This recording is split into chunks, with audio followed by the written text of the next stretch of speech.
30వ రోజుకి రావటం జరిగింది. అయితే ప్రభుత్వం మొండి వైఖరితోనే ఉంది. రైతులు అనేక ఇబ్బందులు పడతా ఉన్నారు.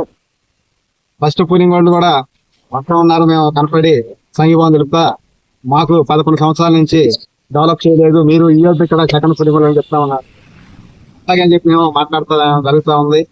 అయితే వాళ్ళ ఉద్దేశం ఏంటంటే కాలయాపన చేసి ఏదో ఒక రోజు ఓర్కిస్తే లాగేసుకుందాంలే ఈ 1250 గజం వాళ్ళకి ఇచ్చేసి అనే ఆలోచన తప్ప, ఒక న్యాయపదంగా ఎకరానికి ₹1 ఇచ్చి 1250 గజం తీసుకుందాం అనే ఆలోచన మాత్రం ప్రభుత్వంలో కనపడుతున్నట్టు ఏం కనపడలేదు.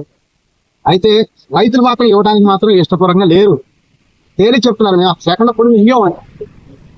ఒకవేళ ఇవ్వాలి అంటే మాత్రం కేకేఆర్ గారు, వైఎస్ పార్టీ అధ్యక్షుడు కేకేఆర్ గారు అడిగినట్టుగా రైతు కార్మికుల దగ్గర మంచి స్పందన ఉంది. ప్రభుత్వం కూడా ఆలోచన చేసుకొని ఈ విధంగా మనం తీసుకున్నట్టయితే, ఇన్ని వేల ఎకరాలు 44,000 ఎకరాలు మనం తీసుకున్నట్టయితే రైతులకు వచ్చే ప్లాట్లు గజం 2,000 కూడా కొనరు. రైతులు అన్యాయం అయిపోతారు. కాబట్టి మనం ఎకరానికి ₹1 ఇచ్చి 1250 గజం ఇచ్చి ఆ విధంగా తీసుకోవటం న్యాయమైన పద్ధతి అని చెప్పి ప్రభుత్వం ఆలోచించాలని చెప్పి నేను కోరుకుంటా ఉన్నా. అయితే వాళ్ళేమో విదేశీ వాళ్ళకి 20 కోట్లకి ఆ విధంగా అమ్ముకుంటా ఉన్నారు. వాళ్ళు రేట్లు వస్తాయి, ప్రభుత్వానికి వచ్చిన వాటా వాళ్ళు అమ్మేసుకుంటారు, రైతులకు వచ్చిన వాటా కొనే నాదుడు ఉండడు. అందుకని నేను ప్రభుత్వాన్ని డిమాండ్ చేస్తుంది ఏంటంటే, ఫస్ట్ పూలింగ్ లో వాళ్ళు కూడా ఇన్ని సంవత్సరాలు డెవలప్ చేయరు అనుకుంటే ఇచ్చే ఉండేవాళ్ళు కాదు. కాబట్టి ఇప్పుడు కూడా అదే భయం ఉంది. సెకండ్ పూలింగ్ కూడా అట్లాగే 10, 15, 20 సంవత్సరాలు కనుక డెవలప్ చేయకపోతే మన పరిస్థితి ఏంది? మనం ఉన్న ఆస్తులన్నీ ప్రభుత్వానికి ఇచ్చేసి మనం ఇబ్బందులు ఎందుకు పడాలి? పిల్లల పెళ్లిళ్ళకి ఇబ్బంది పడాల్సి వస్తుంది, పిల్లల చదువులకు ఇబ్బంది పడాల్సి వస్తుంది, ఆరోగ్య పరిస్థితులు ఏంటి, లేకపోతే బ్యాంకు లోన్ లేని, ప్రైవేట్ లోన్ లేని, అని అనేక ఇబ్బందులు పడతా ఉన్నాము. ఓ పక్కన ఫస్ట్ పూలింగ్ చూసి కూడా మనం ఇప్పుడు మళ్ళీ ఎందుకు ఇవ్వాలి? టీఆర్ఎస్ పార్టీ అధ్యక్షుడు కేకేఆర్ గారు చెప్పినట్టు ఎకరానికి ₹1 ఇచ్చి 1250 గజం ఇస్తేనే మనం ఇద్దాం.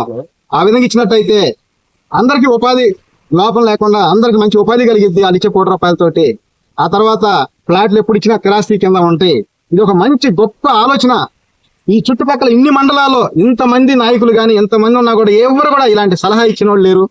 ఏదో ప్రభుత్వాన్ని దోషి పెడదామని చెప్పి నాయకులు అనుకునేవాళ్లే కానీ ఎవరైనా మంచి రైతు కోసం ఆలోచన చేసిన నాయకుడు ఎవరైనా ఉన్నారా? ఏ పార్టీనైనా సరే అధినేత నాయకుడిని అడగలిగే ధైర్యం ఎవరికైనా ఉందా? నాయకుడికి ఎవరు లేదు. ప్రభుత్వం అధినేత ఏ చెప్పే నాయకుడు అదే ఫాలో. కాబట్టి టీఆర్ఎస్ పార్టీ అధ్యక్షుడు కేకేఆర్ ఇతను రైతుల గురించి ఇంత మంచిగా ఆలోచించి రైతు కూలీలు కూడా నెలకు ₹10,000 మనం ఆలోచించాలంటే నిజంగా ఆయన ఒక గొప్ప మనసున్న వ్యక్తి.